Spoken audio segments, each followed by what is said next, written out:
Yeah, my beautiful people, I just want to say that, however, you got to keep being persistent, keep fighting. Always going to be oppositions and things that try to distract you. Perfect example. I just was recording, and all of a sudden my video just went blanked out. Um, you know, I know, however, in life, there are going to be things that try to blank you out, try to odd you out, try to silence you out. But I want you to know that by all means, keep speaking, keep teaching, keep reaching, keep being a better version of you. But don't never let no one belittle you, put you down. You know where you've been, you know where you're coming from, and you know where you're going. That's all that matters, and God knows on top. So I just want to encourage my people on today that, hey, by all means, look up to the hills which come your help. Now look at that beautiful sky up there, people.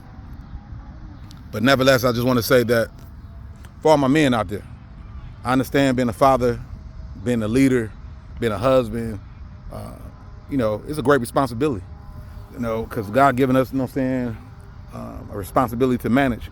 And I know you say to yourself, like, man, how can I learn how or to even manage something that I never was taught? Hey, I'm going to keep it 100 with you. The word of God said, when your mother and father forsake you, which means they ain't even pick up their cross to really teach you and break down the ABCs and 1, 2, 3s in life, that he said, I'll take you up, I'll train you, I'll raise you. So I want you to continue to keep seeking God and asking God to guide you, because God will give you direction. I'm a living proof of that. I'm honored and I'm grateful to have my mother and my father. They done all what they could to bear their cross. They brought me to the front door to know God and know Jesus. But from that point, the responsibility is on my shoulder now. I got to hold this weight. You know what I'm saying? I got to, in other words, get to know God personally myself and to adapt to all the realities and the powers that be in this world. So I just want to, in other words, say to you that the only way that could happen is greater is he that's in you. Yeah, I'm talking about God. Other than that, I can understand the frustration and the heartache and the struggle of every black man out here that trying to do the right thing in such a world that all painted wrong, and the grounds of how humanity is broken and flawed, and Satan, he's the pimp, and you already know what a pimp do. He, in other words, try to misuse, abuse, and confuse and turn you out, and then if he get what he want to get out of you, he let you go. So I just want to say to you, wherever you are broken, wherever you are at in life, as a man, I just want to encourage you, man. Just look to the hills, which come your help. Yeah, because your help only come from the Lord. So I just want, in other words, just drop that bomb on you. Let y'all know, man, that, hey, you ain't only out there on your own, trying to battle and war at the principalities and powers there be. It's deeper than color, of course. Satan do exist for those that think he's a joke in the game. However, he's the grandmaster manipulator and the pimp and the Decepticon of all time. And he used anything that he could see that is ignorant and aware that he exists. I remember this one particular movie I watched back in the day. It was called, I believe, the Usual Suspects.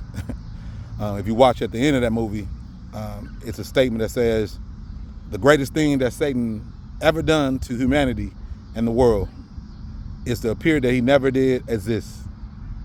And with that being said, once he did all what he did do, which is the dirt in life, he disappeared. You find humanity is at war against each other versus to getting at war against the enemy that behind the scene. And that enemy is Satan himself. Yes, he do have agents.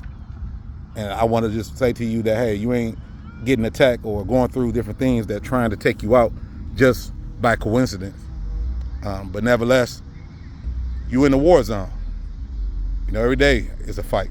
Every day to keep your mind, to keep your sanity, to keep your identity. You know what I'm saying? It's like, if you don't, in other words, know who created you, you can't know who you really are to know how to properly function. And that's why a lot of us out here malfunction, because we lack knowledge of understanding our identity. And we don't like to read, we don't like to ask questions, we don't like to learn. How about that? I can say I was guilty of that at the time in my life. I lacked great knowledge, you know what I'm saying? And I have no problem to admit I used to be a chief of a fool. Yeah, what I mean by a chief of a fool, the word of God said that a fool despises wisdom and instructions. and it said, he that hateth correction and discipline In the book of Proverbs said that he's brutish. Brutish mean, hey, you stupid. Yeah, I know that's tight, but it's right. You know what I'm saying? Because God, he knows us better than we know ourselves. But he made it plain that, hey, if you hate to get knowledge, hey, think about people that don't like knowledge. Do they seem smart? Do they talk like they smart? Do they seem like they know where they're going? Do they have any sense of direction? So that's living proof that, hey, it's something wrong if I'm, other words, acting like I don't know what's going on and everything that I'm saying is not adding up or holding any virtue that can make my life better. So I just want to say, I want to encourage you, get a relationship with God. Forget just doing church, going to church, but get a relationship with God. Because in this world, without him, I can understand the pain of a black man, his struggle. I can understand, how he walks with a complex on his chest where he don't give a capital F. Yeah, y'all know the term. I'll let you, other words, process that. But when it all boils down to it, I understand that we all have a great load and responsibility. But I'm speaking to my black man today.